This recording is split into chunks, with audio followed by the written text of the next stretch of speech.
Di situ dia disiksa oleh Algojo berbadan besar dengan pentungan besi sampai seluruh badannya retak.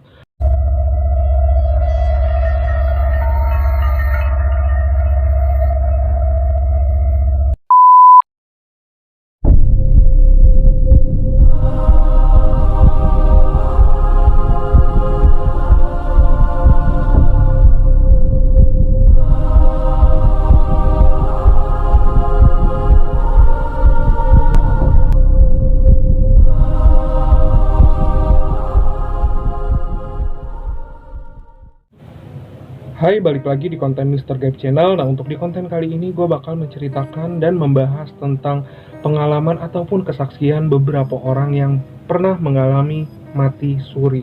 Dari berbagai kisah atau cerita mereka saat mereka mengalami mati suri, yang telah gue research di berbagai sosial media, akhirnya gue memilih beberapa cerita yang menurut gue menyeramkan, mengerikan, dan buat merinding untuk kita bahas di konten kali ini. Semoga aja dengan pengalaman mereka atau cerita mereka, kita bisa memetik pelajaran positif yang sangat berharga untuk kehidupan kita dan bisa menjadi manusia yang lebih baik lagi. Sebelum kalian lanjut menonton tayangan ini, jangan lupa untuk kalian yang belum subscribe, silahkan subscribe, like, komen, dan juga share. Serta nyalakan tombol notifikasi agar kalian mendapatkan notif setiap Mr. Gaib mengupload konten. Dan begini kisahnya.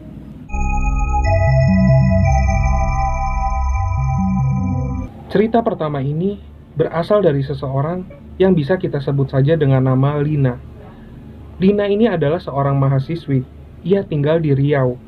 Pada 2006 silam, Lina ini masih berusia 25 tahun. Lina ini dinyatakan meninggal oleh pihak dokter yang menanganinya. Sebelumnya Lina ini memang mengidap penyakit gondok sejak usia 20. Dirinya menghembuskan nafas terakhir itu di depan pamannya yang mengantarnya ke Jakarta dengan tujuan awalnya untuk pengobatan yang lebih baik. Sebagai yatim piatu, Lina ini memang tinggal bersama keluarga pamannya. Ketika menghembuskan nafas terakhir, Lina ini mengaku merasakan ada malaikat pencabut nyawa yang memegang kaki kanannya, lalu mengangkat jiwanya keluar dari tubuh. Ketika sudah keluar dari tubuhnya, Lina ini tersadar dan bisa melihat paman, dokter, dan jasadnya sendiri dalam rumah sakit itu. Kemudian dua malaikat dengan berpakaian putih. Jantung Lina berdegup kencang ketika mendengar suara menggema dari salah satu malaikat itu. Lina pun dibawa oleh kedua malaikat itu. Ketika mereka berjalan bersama, Lina melihat banyak sekali orang yang disiksa oleh makhluk tinggi besar, hitam, dan dipenuhi bulu. Kemudian tubuh seseorang yang terus-menerus dihujam besi. Selain itu ada pula yang kulitnya dan dagingnya terkelupas. Setelah melewati tempat siksaan, Lina pun bertemu dengan sosok malaikat yang mengaku sebagai amalnya. Kemudian terdengar bacaan doa di sekelilingnya.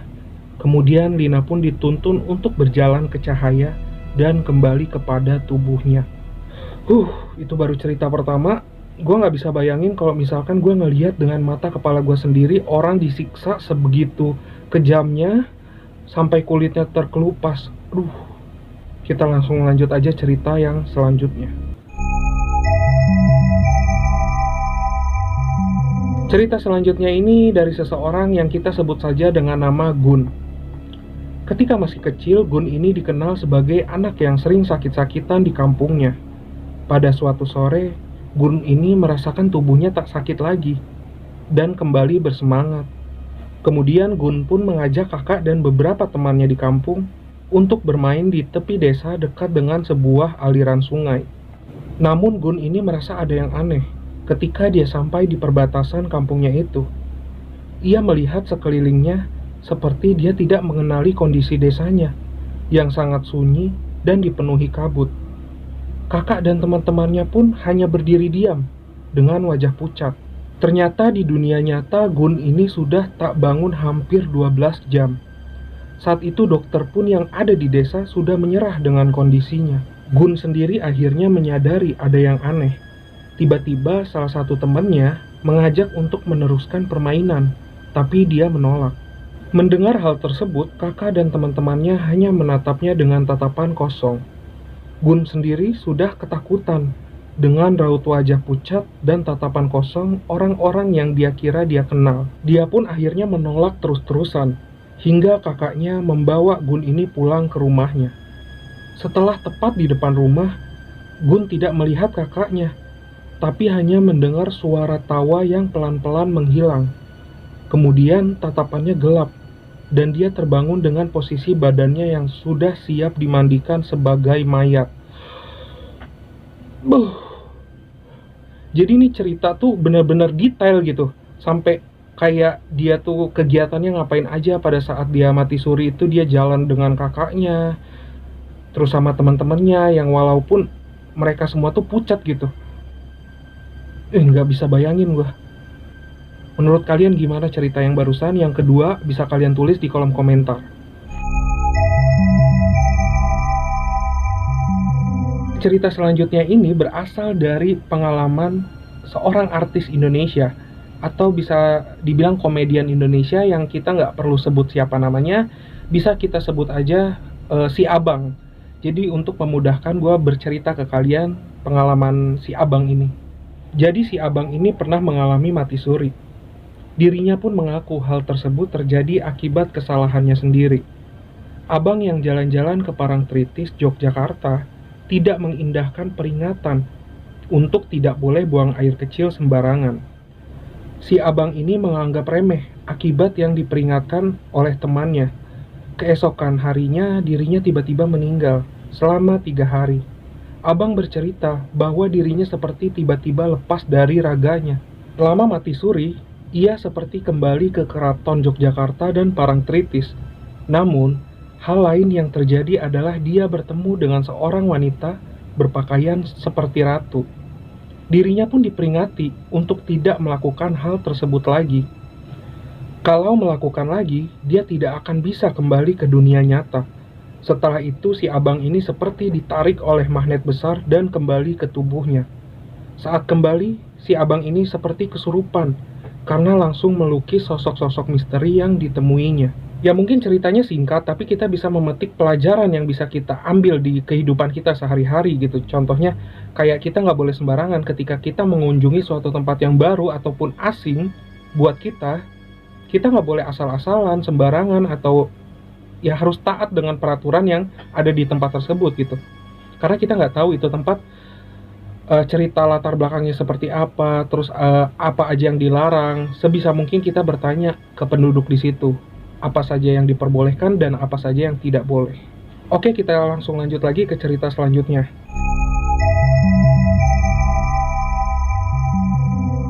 Cerita ini berasal dari seseorang yang bisa kita sebut dengan nama Amir. Jadi Amir ini masih bujang pada saat itu. Dia baru lulus SMA dan tinggal di Madiun. Saat itu dia sakit parah dan tidak bisa sembuh selama berbulan-bulan karena masalah biaya perawatan yang mahal. Akhirnya keluarganya pun membawa ia pulang. Dengan perawatan seadanya, kondisi Amir semakin parah. Kemudian dengan kondisinya yang memburuk, Amir pun tiba di penghujung hidupnya. Keluarganya pun perlahan menyaksikan dirinya hilang nafas. Amir pun merasakan dirinya seperti terangkat dan sadar. Dia pun melihat jasadnya sendiri dan keluarganya yang menangisi kepergiannya. Tak berangsur lama, dia pun seperti menghadap ke sebuah tangga dan ia menaiki tangga tersebut. Namun selama menaikinya, dia merasakan panas dan sakit pada dadanya. Dia melihat 2 sosok hitam menunggunya di ujung tangga. Kemudian mereka membawa ia ke lokasi yang tidak mengenakan. Di situ dia disiksa oleh algojo berbadan besar dengan pentungan besi sampai seluruh badannya retak. Aduh, gue langsung merinding nih baca ceritanya. Badannya pun disembuhkan lagi, tapi kemudian kembali dihajar dengan alat yang sama. Dia pun tak kuasa meronta-ronta dan meminta ampun. Siksaan tersebut terjadi 3 kali dan terasa lama olehnya. Amir pun sempat melihat ke sekeliling, di mana banyak orang juga disiksa seperti dilempar ke lubang api berulang kali. Tak lama berselang, ada 2 sosok lain dengan baju putih terang yang menghampirinya.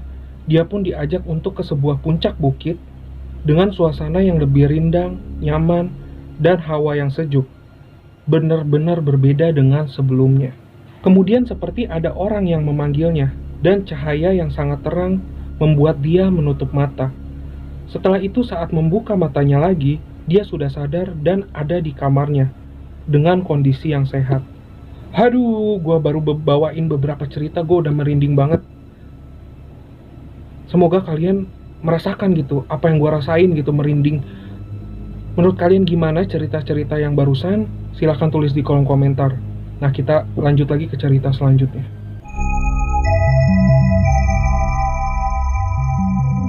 Nah, di cerita yang selanjutnya ini tidak disebutkan namanya siapa, hanya tertulis pemuda berusia 17 tahun. Jadi untuk memudahkan gue bercerita, kita sebut saja dengan Bang Ali. Jadi Bang Ali ini berusia 17 tahun. Dia mengalami sakit parah. Namun dokter pun tidak bisa mendiagnosa apa penyakitnya. Orang tua dan keluarganya pun kebingungan dibuatnya. Bang Ali pun mengalami demam dan badannya semakin pucat dari hari ke hari. Suatu malam Bang Ali mengerang kesakitan dan kedinginan. Ibu dan dokter pun kebingungan karena sudah diberi selimut yang tebal. Beberapa saat kemudian dirinya perlahan terdiam. Tak lama berselang dia mulai sadar. Tapi dia sadar karena berisik. Saat matanya terbuka, ia terkejut melihat banyak makhluk dengan berbagai rupa berada di sekelilingnya. Dia seperti terikat dengan di atas ranjang. Makhluk-makhluk tersebut lalu lalang di sekitarnya. Ada yang berjalan biasa, ada juga yang menempel di tembok dengan tangan yang banyak. Bang Ali pun ketakutan dengan kondisinya. Tak lama kemudian, salah satu makhluk dengan wajah yang rusak mendekatinya dan tersenyum. Dia pun ketakutan. Kemudian terdengar suara berdenging yang menyakiti telinganya. Kemudian dia merasa terlempar ke dalam ruangan gelap. Setelah itu pandangannya mulai jelas dan membuatnya sadar dia sedang berada di gurun pasir yang luas. Namun, hampa tanpa penghuni. Oh, jadi gurun pasir yang benar-benar sepi dan tidak berpenghuni gitu, cuma kayak dia doang. Dia berteriak sekencang-kencangnya untuk mencari orang tuanya. Tak lama berselang, seperti ia tersedot dalam kubangan pasir, dan perlahan pandangannya hitam. Kemudian matanya terbuka, dan melihat ibunya sudah menangis, serta dirinya sudah dibalut kain putih. Ternyata sebelumnya pihak dokter mengatakan bahwa dia sudah tiada. Akhirnya dia terbangun dari mati suri selama 12 jam. Aduh, dari beberapa cerita yang gue ceritain ke kalian, kayak buat diri gue tuh kayak gak mau gitu berbuat dosa. Saking bikin merinding, saking mengerikan. Tapi di sini tentang mati suri itu ada yang percaya atau tidak gitu. Ada yang percaya, ada yang gak percaya. Jadi itu balik lagi ke diri kalian masing-masing. Mau kalian percaya silahkan, kalau nggak percaya juga nggak apa-apa, karena kan emang pemikiran orang tuh berbeda-beda. Nah, jika dari kalian ada yang pernah mengalami mati suri juga, bisa kalian sharing atau tulis di kolom komentar apa yang kalian rasakan, apa yang terjadi pada saat kalian mati suri. Bisa sharing di kolom komentar. Terus juga kalau misalkan kalian menyaksikan ada teman terdekat kalian, saudara kalian, atau siapapun itu yang mati suri, kalian mau bercerita silahkan. Ya, semoga aja dengan kalian yang menonton tayangan ini dan mendengarkan beberapa kesaksian atau cerita orang yang pernah mengalami mati suri, kalian bisa mengambil pelajaran positif, bisa memetik hal positif dalam cerita-cerita mereka dan diterapkan untuk kalian menjalani kehidupan yang lebih baik lagi. Mungkin untuk konten kali ini sampai di sini aja dulu yang kita membahas tentang pengalaman menyeramkan orang saat mengalami mati suri. Buat kalian yang belum subscribe, silahkan subscribe, like, komen, dan juga share. Terus support konten Mr. Gaib Channel agar bisa lebih berkembang dan juga bisa memberikan cerita-cerita yang menyeramkan untuk kalian yang pecinta horor.